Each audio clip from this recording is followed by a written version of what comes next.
Let's move over to the other part of Texas in the SEC. Let's head over to College Station, Texas, to talk about Texas A&M. Of course, huge coaching transition over there with Mike Elko coming in, bringing in a phenomenal staff he brought in over there. Really cannot give him enough credit. Bringing in Colin Klein at the offensive coordinator position. You can bring in a guy like Jordan Peterson in your defensive back room. Um, Coach Ish over there with the DBs as well. And Holman Wiggins as well as your wide receiver coach was a big get, a guy who's prone to getting a lot of talent. Sean Spencer on the defensive line. I mean, just a really good staff Mike Elko brought in there.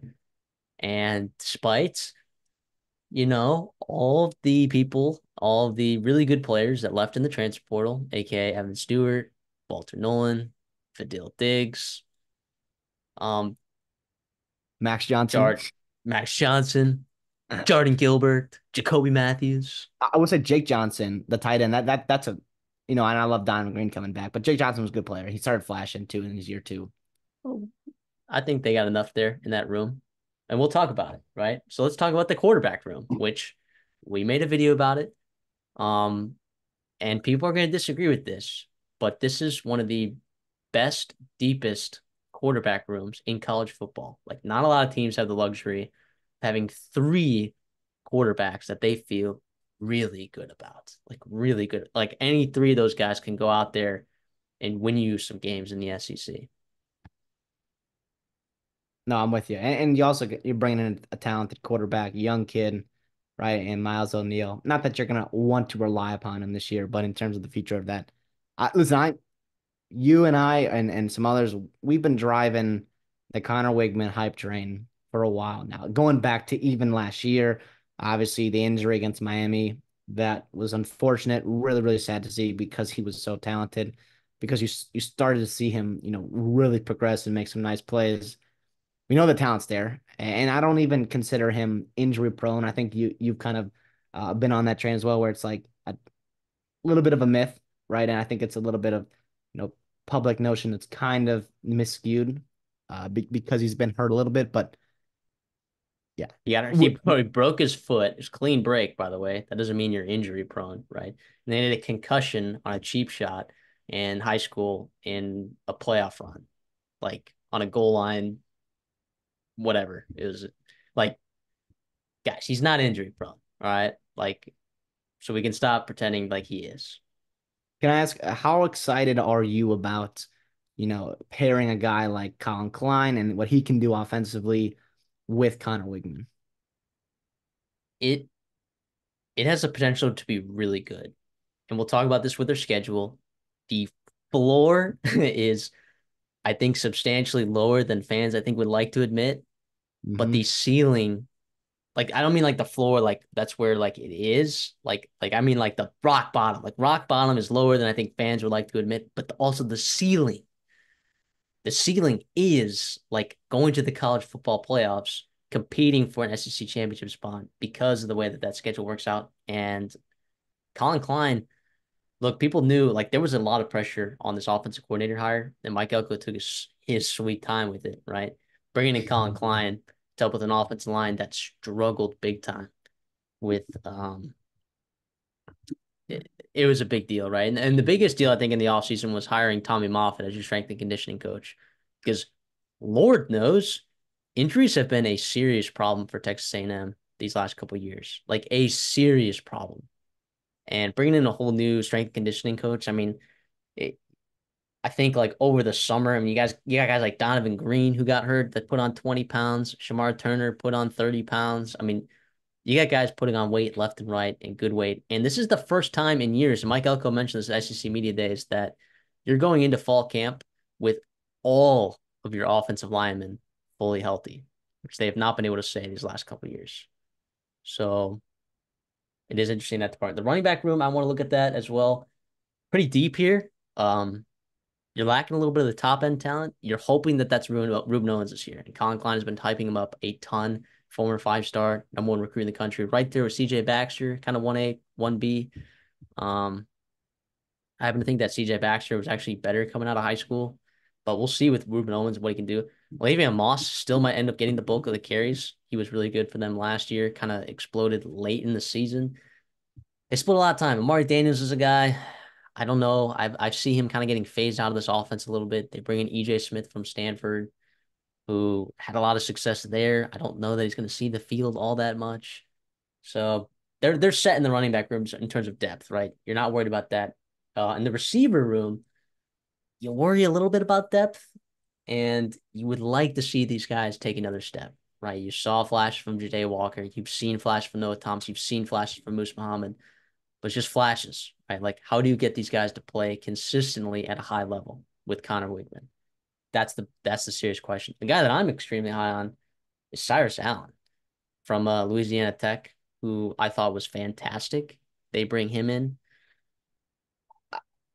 I cannot say enough good things about him, right? And people are gonna question his ability to play at the Power Five level. Go back and watch his game against Nebraska. I mean, he absolutely lit them up. So I'm a big Cyrus Allen stan. Jacob Bostic was a guy that they needed to get in the portal. They got late from Iowa, who I like a little bit. If there's a freshman that's gonna play, it's gonna be Isaiah Williams. He looked really good in the spring. He put on a ton of weights.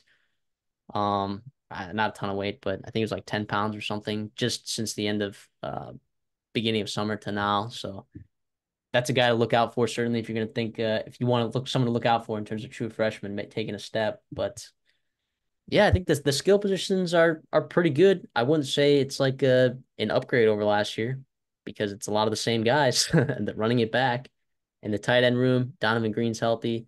They bring in Trey Watson from Fresno State, who was one of 27 tight ends in the country to have over 50 targets. So he's a guy who's experienced. Um, he was over at Fresno State. He was recruited by Kalen DeBoer. Then he was committed to Kalen DeBoer at Washington, but Kalen DeBoer goes to Alabama, which kind of opened the door again for his recruitment. He ends up with Colin Klein at Texas A&M. That was a really good get for them. Theo Orstrom Mellon is also a guy who's highly recruited in that same class with Donovan Green and Jake Johnson, who you mentioned transferred out of there. They bring in Garrett Miller from Purdue because Lord knows Colin Klein loves his H-backs. So uh yeah, pretty solid. Like you mentioned the loss of Jake Johnson. I think this tight end room is pretty deep. So I'm not so worried about it. I love that you brought up a guy like Cyrus Allen. We've seen precedent for Louisiana Tech receivers translate to the Yeah. SEC and have success. Now, is he going to be Trey Harris? I don't know. I don't think so. And I'm not expecting that. He doesn't have to be. I think there's other talent in this room, but I don't think just because he's coming from Louisiana Tech automatically means that, he can't have success in right this year in the SEC. I was excited for a guy like Jabari Barber. Unfortunately, he's injured. I don't know quite his injury status. I'm assuming he's probably not going to be available, especially early in the season. Hopefully, he can get back. But Jade Walker, Moose Muhammad, Noah Thomas, those guys, I think the potential is there with those three guys, man. Where's Moose Yeah, it's Muhammad a been? Where's he been? And now I don't know what's going on off the field or whatnot. I'm not going to speculate, but what I saw him do in person, right, against LSU a couple years ago, was incredible. Where he took over that game and you saw the chemistry with Wigman. You saw the chemistry there and you really started to get excited about what those two could do in the future, right? Growing together in the SEC. But to me, Noah Thomas, man, he can be an actual X. He can be an actual alpha guy. And you've seen him flash multiple times now in spring games, right? And it's just about putting it together over the course of an entire season.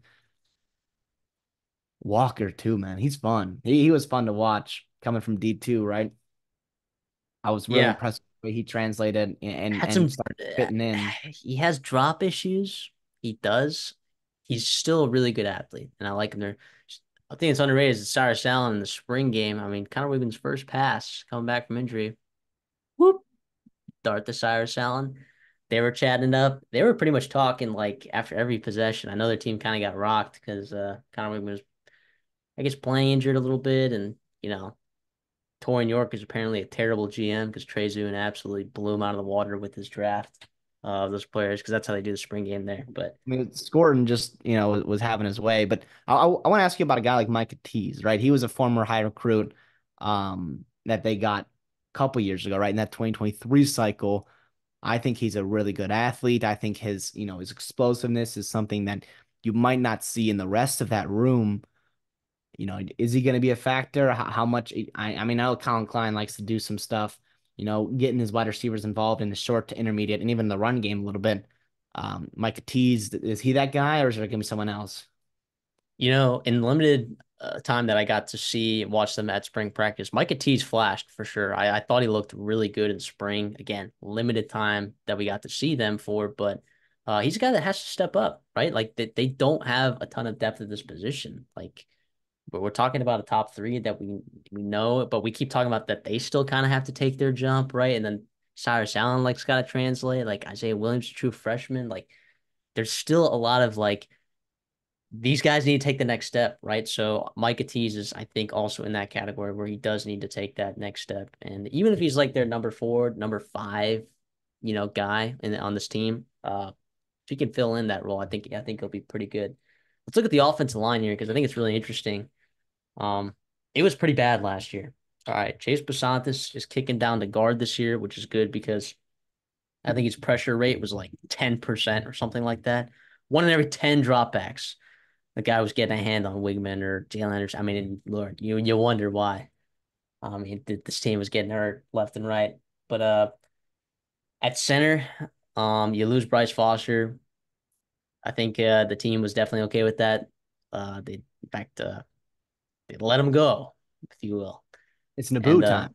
Mark Naboo. yeah, it's Mark Naboo time or Kalinu Value. I don't know how to say that, but the Utah transfer, I think Mark Naboo is leading right now in spring because uh, Kulinu was a late transfer from Utah, so I think Naboo's got the edge there. At guards, Reed Adams has been a guy that offensive linemen have been talking about a lot. So I think he's going to get the start there, and I think Basantis is going to be the other guard. And then at tackle, it's definitely Trey Zune, right? He was at SEC Media Days. He was a guy that was their best offensive lineman last year at left tackle. And then at right tackle, I think it's going to be a competition between Fathery and Demetrius Cronover, and you need someone to step up. I'm of the belief that it'll be Fathery, and you hope you see what you just hopefully you get what you got from him as a freshman, right? He was ridiculous as a freshman. He was a freshman All-American, dominated Will Anderson as a true freshman. He's a huge talented lineman, right? Like hopefully he can do something. So I do like, eight guys. I think on this defensive line or offensive line goes deep. You bring in um uh shoot, Adam Cushing as your offensive line coach. I think he'll definitely improve some there. But yeah, you need to see this offensive line improve. You really do. And I think Colin Klein has been adept at making the most out of what he's had in the run game. So I'm expecting this run game to get a lot more creative and hopefully that kicking down Basantis to guard and putting Mark Naboo at center can and getting our Reed Adams, who's looked really good so far. Hopefully, like getting that interior kind of set just leaves you that one question mark at right tackle, and hopefully you can get that figured out through competition. Yeah, I'm with you. Listen, if there's optimism for this team this year, getting better consistently, week by week, it's because of that offensive line. You're hoping with the changeover in staff and scheme, they get better. Also, with experience, I like Reed Adams coming over from Kansas. I think it gives you some flexibility. Does he have tackle flexibility? I think he does. Does, but he won't. He won't play tackle. I I'm think just like if someone went down, it'd be Crown over or either Fathery or Crown over, like whichever one doesn't is not get the playing. You got to start. kick him out there. I like Yeah, your but I think interior. in an emergency, I think they might kick out. Well, they might kick out Basantis to tackle. DeSantis I or don't know. if Blake Ivy, right, the true freshman, if he's ready, I don't think he is. Um, Yeah, but listen, I will say that I think I like the top nine. Well, really eight. Where's Cam Dewberry been, man? He was a guy that flashed as a freshman. I liked what he did. And now listen, I think yeah. it's good that he's not playing because I think it means that there's better players ahead of him. And at least it gives you some kind of floor as a depth guy. But I was hoping he was going to progress into an all SEC kind of guy. But you mentioned the upgrade at center, Basantis to left guard, where I think people are underrating him because, I saw how he played as a freshman. And look at a guy like Isaiah Adams, right up at Illinois. He was playing tackle out of position, right? Quote, quote, out of position, significantly worse than his guard tape. Like I think you see some guys that just play guard, tackle because they have to. You move them in the guard and they get much, much better. But Santos, I'm hoping, is in that same mold.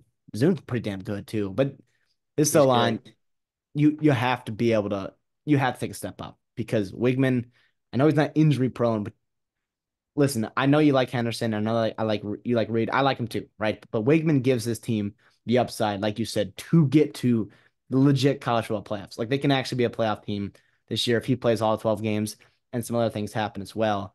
So it is the utmost importance to keep him upright. Yeah. Let's move over to the defensive side of the ball, where it's highlighted by this defensive line that is really good, especially the edge group. Especially. Like you can count on this team getting to the quarterback this year. You really can. Your big question marks are in the interior. Really, you're just your one tech, right? Because you're kicking down Shamar Turner from edge. He put on 30 pounds. He looks like an absolute freak. He's going to be a monster. People are projecting him fifth, sixth round. No, he will not. He will be a day two, day one guy.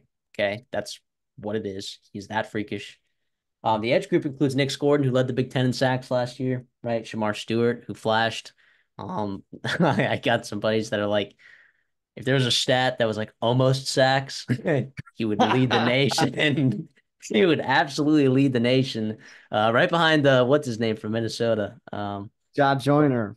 John Joyner. Yeah. So But hey, like John Joyner, I expect Stewart to be able to finish those. And I think that helps with other pieces of your defensive line also being really good. And I'm sorry, talented defensive lines of late, right? They've been yes. young, right? They've been exciting. This year, I think they're veteran guys, they're experienced guys.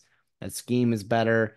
God knows DJ Durkin, for whatever reason, with those talent, they still couldn't stop the run for multiple years. And I know it got better last year, but I'll let you get into it. But yeah, It keep wa- going it was on. he was good against the run last year. It was like 2 years ago, couldn't stop the run, save his life, and then it's like last year, oh yeah, let's stop the run, but oh our secondary is just gonna be terrible. It's like I don't know. I don't know what it was up with DJ Durkin there, but I don't really know what to think of Jay Bateman, to be honest. He's coming over from Florida to be the defensive coordinator. It will be Mike Elko's defense. I I don't know what Jay Bateman's going to be, what he adds to this defense. I really don't. Um, we'll see. We'll see what happens there. But continuing with the defensive line, Cassius Howell is a guy who comes over from Bowling Green, led their team in sacks. He was spectacular for them, getting a lot of talk up in this spring and summer. Malik Silla on the edge was a hot top 100 player. Anai White was a top 100 player. Rylan Kennedy's just a true sophomore that they like a lot. It's pretty nuts there. Now at three tech, you're set because you got Shamar Turner and DJ Hicks that you love, right? Unless you kick down Turner to the one tech, which you could do that. He's 300 pounds now. But your one tech is going to be Albert Regis or Gabriel Brownlow Dindy. And Gabriel Brownlow Dindy was a 5-star recruit that has been injured these last couple years. Like if you want this defensive line to really take a step, you need Albert Regis, who I think is pretty good, but you need Gabriel Brownlow Dindy to show something. Like you need him to be the dominant force that they recruited him to be, that Mike Elko actually recruited him to be when Mike Elko was over at Texas A&M a couple years back. And I think he can. We just haven't seen it yet, right? And I haven't heard a lot of players talking about him, which makes me a little bit nervous that maybe I don't know. I don't know. We'll have to wait and see. At the linebacker spot, you lose one of your better defensive players that you've had there in a while in Edgerrin Cooper.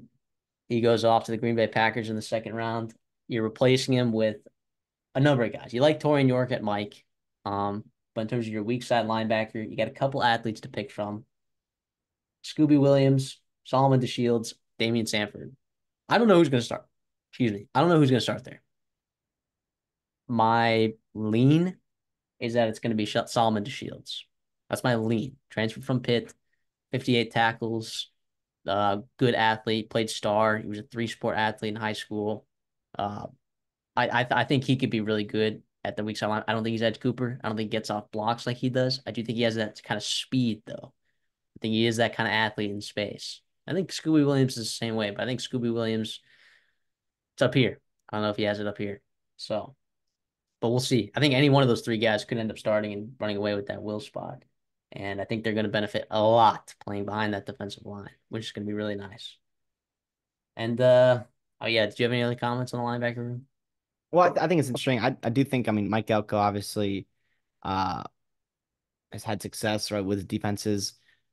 I think he helps even like guys like Williams maximizing his potential. Jay Bateman's gonna be working with them. At least there's some kind of continuity. Sean Spencer is a D-line coach, right? He comes from Florida. It was obviously, that's where Scooby Williams coming from.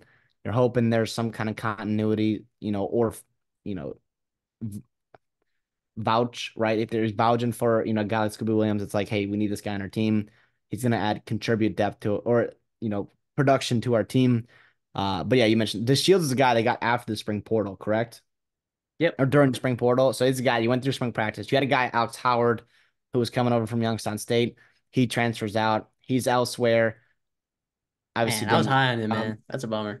Yeah. So the Shields comes in, and obviously I wonder if that was pretty intentional. And Mike Elk was looking around his room, is like, we're missing a will right now, and we got Williams, and there's Sanford there, but I don't know if those guys are quite up to par on what we need in the SEC. Yeah, I think it speaks volume. I'm hoping the Shields can come in and because York is so good. York is really, really good. He's a leader, all that He good just knows stuff. what he's doing. He's in the right spots. And hopefully you can get a guy like the Shields and Williams in right spots as well. In terms of the secondary, you can tell that this was an area of concern because they brought in a ton of transfers, right? Guys that were pretty big names, though. Like guys that you like to see. Returning, you got Tyreek Chappelle, right, who wasn't that good last year, but he played his best season as a true freshman under Mike Elko. So he's coming back to Mike Elko's defense. So we'll see if he can kind of get back to shape there, maybe improve a little bit. You get Bryce Anderson back as well, who was, I think, one of their better defensive players last year, is one of their better defensive players for this upcoming season. I'm sure you're checking depth charts online and stuff. He probably will play safety, probably that won't play nickel if I had to guess in this defense. Um, I I think even though you bring in Marcus Ratcliffe and Trey Jones, I think your starting safeties, believe it or not, I think it's gonna be Bryce Anderson, Dalton Brooks at those That's safety spots, which two is homegrown crazy talents. because I love Marcus Ratcliffe. I love Mark, and I like Trey Jones too. The transfers that they brought in at safety. But I think it's gonna be those two guys, and then a corner. You said Tyree Chappelle, of course. Will Lee was a guy who brought in from Kansas State, who was an all honorable Big 12 mention. BJ Mays coming over from UAB. Des Ricks, 5-star brother of Eli Ricks, coming over from Alabama, true sophomore, or redshirt sophomore, I should say. Jaden Hill coming over from Florida. I have a feeling that he'll play nickel. I feel like he's the guy that'll play nickel. And yeah, I think Tyree Chappelle will start just because of experience, but don't I don't know if he'll finish the season there. You know, I'm high on Willie. I'm high on Des Ricks. See about BJ Mays. I think they have the pieces. We'll see if they put it together, right? Last year I was fooled. Last year I was fooled. I thought that they were going to be really good in the secondary last year, and they were not. Well, they Um, whiffed on all their transfers. Now they this year, did every single one. I think the floor on these transfers much, much bigger than the floor on. We I should have hope seen the so. writing on the wall with Tony Grimes and a couple other guys that they brought Josh in. DeBerry, Yeah, come on now. But I do like their staff, right? So obviously, Sam McCall, yeah, that was tough. So you got Alco there, obviously, but he brings over Ishmael Ristad, right, coming over from Duke to be defensive backs coach, as well as returning, a guy who's still on the staff from the previous generation, or the previous regime, Bryant Gross Armiento.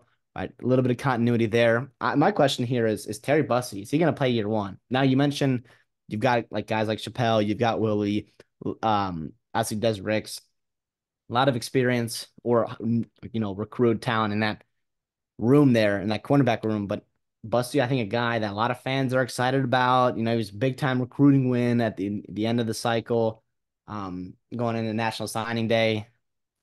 He's a freak athlete. Obviously, the level of competition he played at in Texas is much lower than what he'll see, obviously, in elsewhere in the state, but also in the SEC, of course. So we'll see how up to speed he gets. But I think that obviously he's going to start on defense, is what it sounds like, correct? When I say I start on don't defense, know. like he's going to be a defensive back. Yeah, and Is they'll there a see about wide receiver wide down the receiver? road. If someone gets hurt at wide receiver, I have a feeling that he's going to start getting reps there. But yeah, he'll be on defense. I don't think he starts. I don't think he plays a ton this year. That's crazy to say. I think he'll play some special teams. But I don't know. He's not a huge guy, right? Um, I man, A&M fans are gonna hate me, but I don't see him. I don't see him cracking in this lineup this year. I really Listen, don't. and that's a great thing. That's a great Yeah, thing to have I think because so too. I think so too. you've got guys ahead of him. That means you're recruited well. Like, okay, the pass regime recruited well with guys like Chappelle, Brooks, right? Even a guy, I guess, Braven Rogers, right? But this new staff, you brought in guys that you really expect to compete and play well. But I want to ask you this is what I love about this secondary is the versatility. And I want to ask you to speak on a little bit of that in terms of the different body types you have to go up against different, formations, fronts, schemes, things that you're going to see in the SEC with different size or matchups that you can have. Yeah, you want giant human beings in your secondary? Look no further than Donovan Sanders, who's a transfer from Cal Poly. Look at Will Lee from Kansas State, I mentioned previously. Marcus Ratcliffe, Trey Jones. Those are big, big boys, right? And Mike Elko does love his big physical folks in the secondary. Tyreek Chappelle was kind of an anomaly. If you look at past Mike Elko secondaries, Tyreek Chappelle was kind of an anomaly. And Bryce Anderson is not quite that big, but he can play safety. He can play nickel. So can Dalton Brooks. He can play safety. He can play nickel. Like there's a lot of stuff that they can do here. There was a thought that are they going to move Will Lee to safety? These are like legitimate conversations that are being had. Like people can play everywhere. Is Mark Ratcliffe, is he going to play nickel? It's like dude, like there's a lot of positional versatility. Jared Kerr, nickel, safety, like a ton of positional versatility in the secondary. You said that last year though as well, right? And it's hopefully, man, like a couple of these guys hits. It was a clear problem last year, and I don't know. I mean, I'm worried about having going to the transfer portal, but there are at least a couple names on here that I do like. So I'm gonna stay optimistic about the secondary. Well, hey, the off season is the season of optimism, right? That's what I like to say here. I think it. Why not? Why not be happy? Everything works out. But I do want to mention last thing here is with all that versatility. I think in your back half of your defense, I do think it does help that you're having that helmet communication coming in to probably Terry and York, right? So you can have last minute checks to do different things. And if you've got veterans, which I'm looking at your two deeps, you've got guys with a lot of experience and versatility. That means you can do a lot of things, right? Especially towards the back half of the play clock where you can really make some last minute checks and fool guys. And I'm looking at your schedule, which I guess we'll get into in a little bit here. There's some quarterbacks that I think they can be had, and I think they can be prone to some interceptions. So that's all I got on the defense there.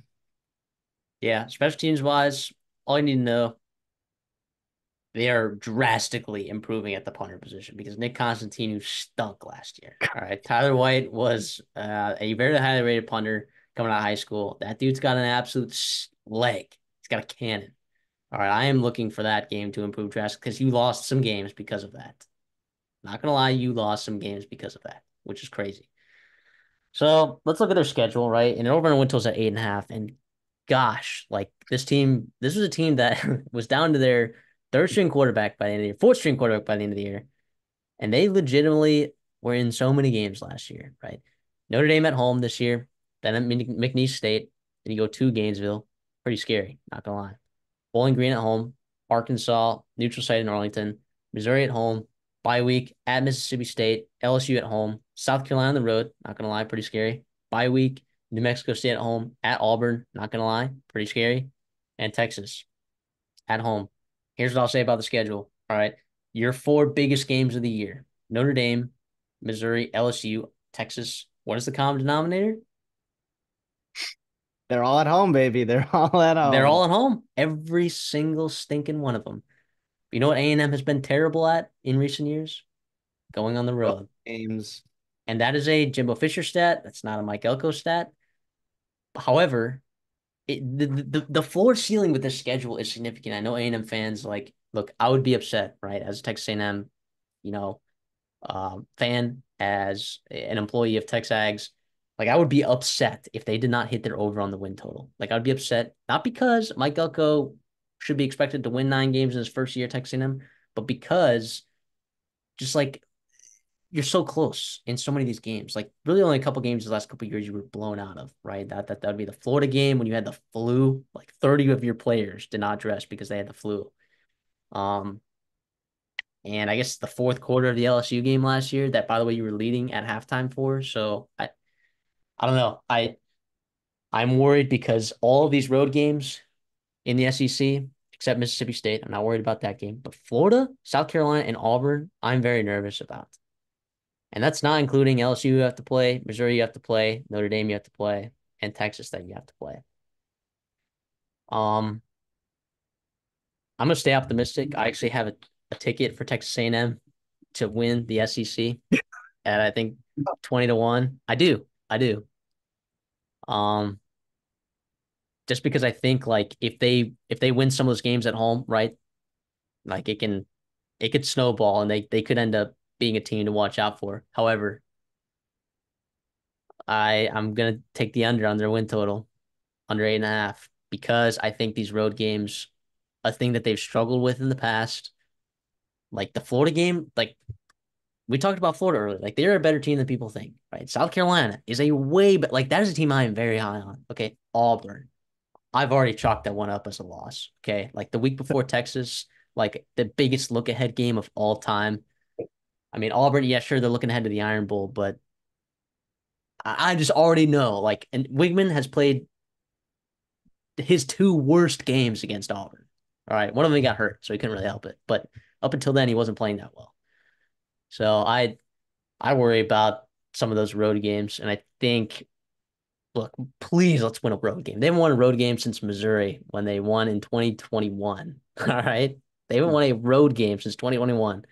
Let's just get two this year. All right, if they get two, right, my guess is that they go 8-4 because they drop to Auburn and Florida, and then I think they drop to two of Texas, Missouri, LSU, and Notre Dame. Although I happen to think they beat Texas. As you mentioned teams that you're scared of, how could you not mention New Mexico State? Dare I remind you what they've done in November last year? Holy crap, they went to Auburn and beat the piss out of them. All jokes aside, that's a new staff there, so I guess you're not too worried. And there's new staff at A&M. To me, I think that's where you see the difference here. As you mentioned those margins, you mentioned how close they have been in these games. To me, I look at their schedule, like you nailed it, right? The spectrum is huge on where you could end up, right? The floor could really bottom out where you lose a bunch of close games, right? And you don't even make a bowl game. And then it's mayhem, right? Then you're gonna have we bought out Jimbo Fisher for this, and it's gonna be wild. Yeah. And I'm there for it. But listen, I'm that would be wild. I don't even want to imagine that. But I think the difference is the margin of the coaching staff. I think Mike Elko is super particular. I think he's very nitpicky. I love what he brings to A&M and really getting them back to winning games they should win or close games and closing that gap. I'm with you. Let's go over. Let's go over 8.5. I think you come down to Texas, right? Well, Oh, I took the under. you took the under? Yes. We're not listening. I have an SEC championship ticket, but I'm taking the under in this instance. Sorry, I was actually double checking New Mexico State's schedule last year to make sure they went undefeated in November. While you before I said that, regardless though, That's awesome. So we're against each other. But God, I kind hope you're right. I listen, hope you're right. you mentioned Auburn's a game that you've already chalked up as lost. I think you're getting down to week 13, week 14, end of November, and you're staring at a pretty darn good record here. And it's going to be those last two games that's going to depict whether you could go to the playoffs realistically. And you mentioned that Yeah, in the early definitely. video. Like I think that and college football fans don't want to hear it from A&M because they've heard it for multiple years now, or they're this close to this close to this and this. I think they actually are. I think they actually are this close.